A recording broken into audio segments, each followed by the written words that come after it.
So you are paying a premium, and then you got to wait 5 years. So we have seen overall come down a bit, but there's also a lot of purchasers that bought new construction in 2021, 2022. The cameras were rolling, the lights were blinding, and Governor Katie Hobbs' voice cracked as she faced a room full of reporters demanding answers. Behind her calm facade, the weight of Arizona's unraveling housing market was crushing. Home prices had plunged, developers abandoned half-built neighborhoods, and families were losing homes they just bought months ago. For years, Arizona had been the land of sunshine and easy dreams, but that dream had just turned into a desert storm. And as the governor broke down in front of millions, one question echoed across the state: how did it all fall apart so fast? Arizona's housing boom and its spotlight years. For a while, Arizona was the talk of the country, the desert dream, the promised land where regular people could buy a slice of sunshine and a house twice the size for half the price. Everyone wanted in. Californians, New Yorkers, and tech workers from Seattle came flooding in with their remote jobs and big city savings. It felt like an unstoppable gold rush. Only this time, the treasure was stucco homes, desert views, and backyard pools. Phoenix and Tucson turned into boomtowns, cranes filled the skyline, and builders couldn't pour concrete fast enough. The real estate market wasn't just hot, it was sizzling. What made it all explode so fast was cheap money. Interest rates were at record lows, and borrowing felt almost free. Banks were eager to lend, buyers were eager to spend, and the dream of owning a home seemed more attainable than ever. You didn't need to be rich. You just needed a good credit score and the confidence that prices would keep going up. That belief became gospel. People flipped houses like they were trading baseball cards, convinced there was no way to lose. Every month, someone's home value jumped another $20,000, and dinner parties turned into mini investment seminars about which neighborhood was the next Scottsdale. Investors jumped on the train too. Out-of-state buyers started treating Arizona homes like stock portfolios, buying up entire streets before the paint even dried. Hedge funds and real estate firms began bidding wars against first-time buyers, snapping up properties in bulk just to rent them out or flip them later. Ordinary families never stood a chance. It wasn't about community anymore. It was about profit. Homes stopped being places to live and became lottery tickets. And for a while it worked. Money poured in, and cities were booming. Property taxes filled government coffers, construction jobs multiplied, and everyone from realtors to furniture stores rode the wave. Developers became local celebrities, and politicians bragged that Arizona had cracked the code to prosperity. New subdivisions sprouted like desert flowers after rain. Streets once surrounded by cacti turned into endless rows of beige homes with shiny cars in the driveway. Billboard ads promised luxury desert living, while influencers posted from backyard pools, calling Arizona the next California, without the taxes. It all looked so perfect from the outside, like the American dream had just moved to the desert. But beneath the glitter of growth, cracks were already forming. Prices were climbing faster than wages, and the so-called affordable alternative was quietly disappearing. Locals who had grown up in Phoenix or Mesa started realizing they couldn't afford to live in their own neighborhoods anymore. Families who once saw home ownership as a birthright were suddenly priced out, forced to rent at double the cost. Yet no one wanted to believe it was a bubble. Everyone kept repeating the same line: Arizona's different. It had become a mantra for denial. The irony is that the very thing that made Arizona so appealing, its affordability, became the first casualty of its success. The housing boom turned into a frenzy, and the state's reputation as the land of second chances became its own undoing. People were too busy chasing the dream to see the storm building on the horizon. For a few golden years, Arizona was the star of the real estate world, the place everyone wished they'd bought into sooner. But as every boom eventually learns, when the lights shine too bright, the shadows grow darker. And Arizona's spotlight years were no exception. When the cracks began to show, it didn't happen overnight. At first, the signs were small, the kind of shifts only the seasoned agents noticed. A house that would have sold in 24 hours sat on the market for a week. A bidding war fizzled out after just one offer. Sellers, once cocky enough to reject anything below asking price, began whispering words they hadn't used in years: price reduction, Still, most people brushed it off. Arizona was booming, they said. Phoenix wasn't just another city, it was the future. But under that confidence, the ground was starting to shift. Interest rates began creeping upward. The Federal Reserve, spooked by inflation, started tightening its policies, and suddenly those cheap loans didn't look so cheap anymore.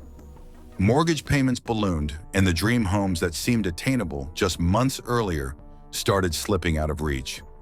Buyers who once stretched their budgets to grab property were now doing math they didn't like, and realizing they couldn't afford the payments. The frenzy that had defined the housing market for years began to cool, and the energy in the air changed.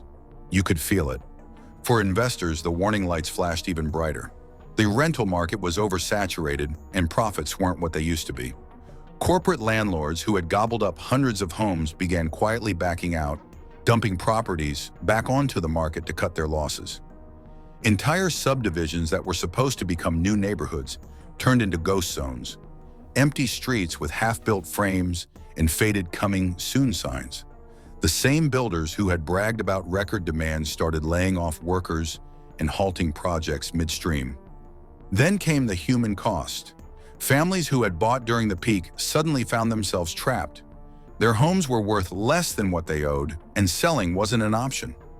Foreclosure notices began popping up again, the kind that Arizona hadn't seen since the Great Recession. You could drive through once thriving communities and feel the shift. Lawns overgrown, mail piling up, realtors' signs leaning in the dirt. The Arizona dream was starting to look eerily familiar, like a rerun of 2008 with a new cast of victims. Governor Hobbs, who had built much of her platform around stability and growth, found herself cornered. Every news conference turned into a grilling.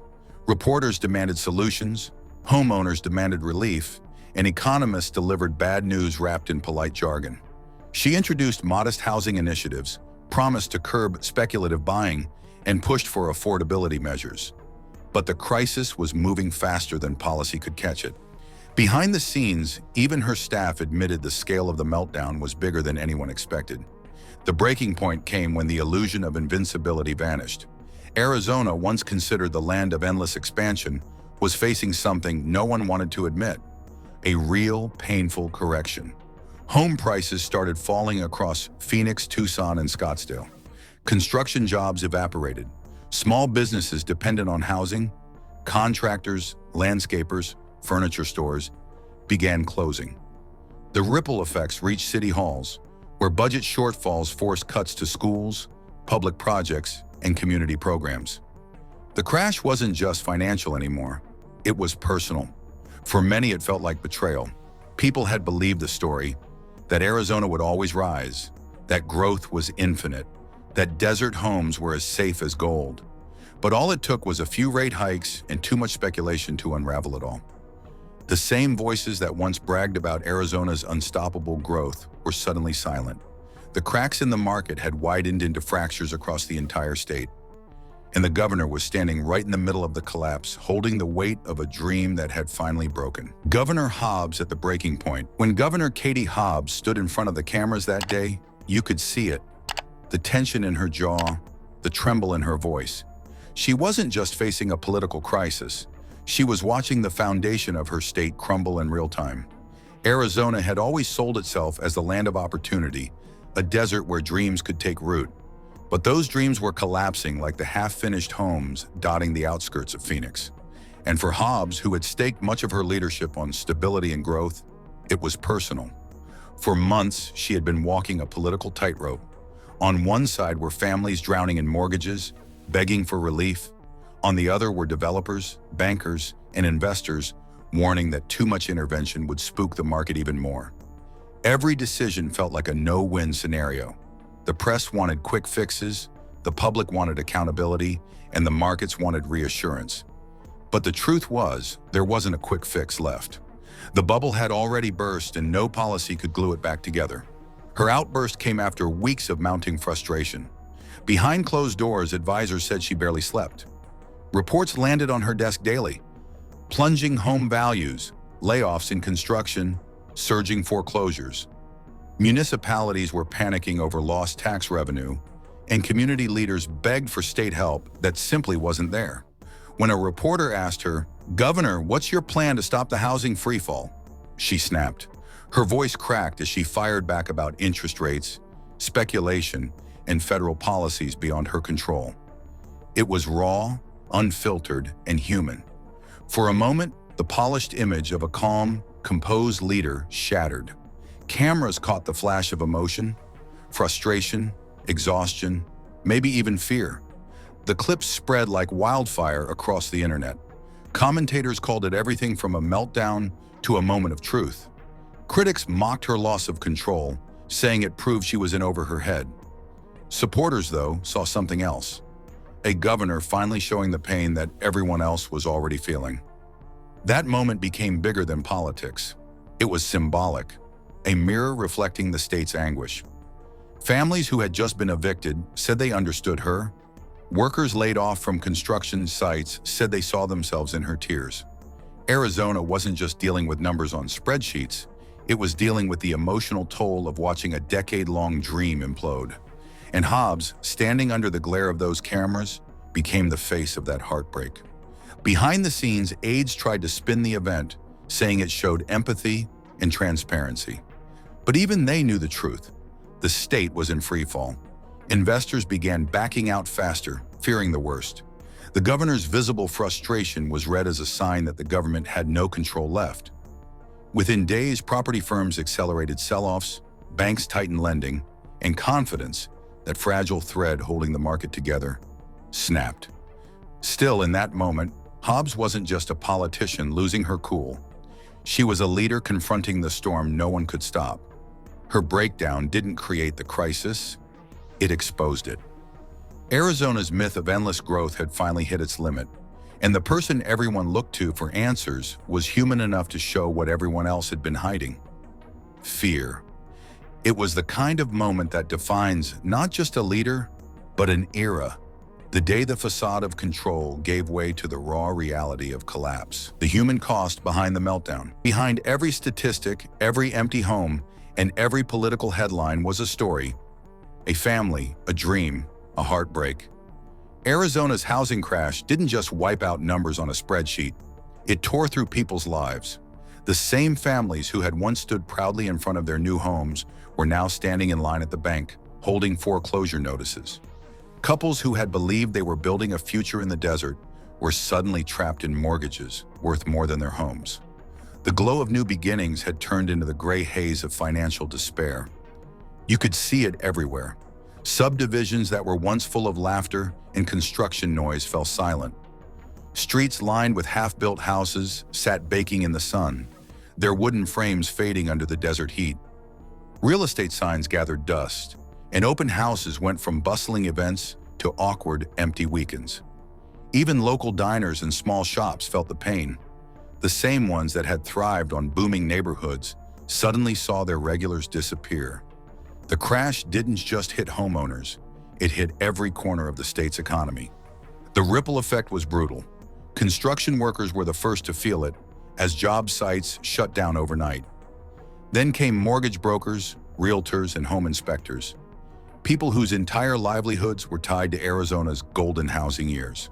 Municipal budgets shrank as property tax revenues collapsed, forcing cuts to schools, infrastructure, and local services. In some towns, projects that were supposed to shape Arizona's future, new schools, roads, and public parks, were frozen indefinitely. What had once been symbols of progress now stood as monuments to overconfidence. But the cruelest blow was psychological. For years, Arizonans had been told their state was unstoppable, that investing here was safe, that growth was inevitable. So when the market collapsed, it wasn't just wealth that vanished, it was faith. People began questioning everything, their decisions, their leaders, even the story they'd been told about Arizona being the land of endless opportunity. Families who had done everything right, worked hard, saved diligently, bought homes they thought they could afford, were left wondering how it had all gone so wrong. Governor Hobbs felt that despair everywhere she went. In town halls and community meetings, she faced tearful residents pleading for help, small business owners on the brink of closure, and renters facing eviction. She listened, often with no easy answers. Behind the scenes, she pushed for emergency housing aid and job assistance programs, but the numbers were staggering. The sheer scale of the crisis made progress feel impossible. Each step forward was swallowed by another wave of economic pain. In Phoenix, entire neighborhoods that had been built to house the next wave of newcomers sat eerily quiet. Streets without cars, playgrounds without children. In Tucson, retirees who had cashed out their life savings to move to the desert found themselves trapped in depreciating homes. And in Scottsdale, the luxury condos once advertised as exclusive investments stood half empty, dark at night. Silent proof that confidence had fled. What made it worse was how quickly optimism had turned into panic. Just a year before, everyone believed Arizona could do no wrong. But once prices started slipping, that belief unraveled fast. The crash became a chain reaction. Buyers stopped buying, sellers started undercutting, investors pulled out, and banks tightened their grip. It wasn't just a financial collapse, it was an emotional one.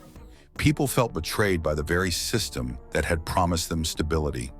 In many ways, this was the moment Arizona's identity cracked. The dream that had defined the state of growth, freedom, and endless desert opportunity was fading. Behind every unfinished house and every tearful family, there was a reminder that the boom had always been built on fragile ground. The governor's frustration, the people's pain, the state's reckoning, it all came down to one truth. Arizona's promise had been overdrawn, and now the bill had come due. Confidence shattered and politics on fire. The moment Governor Hobbs lost her composure, the tone across Arizona changed. It wasn't just another press conference gone wrong.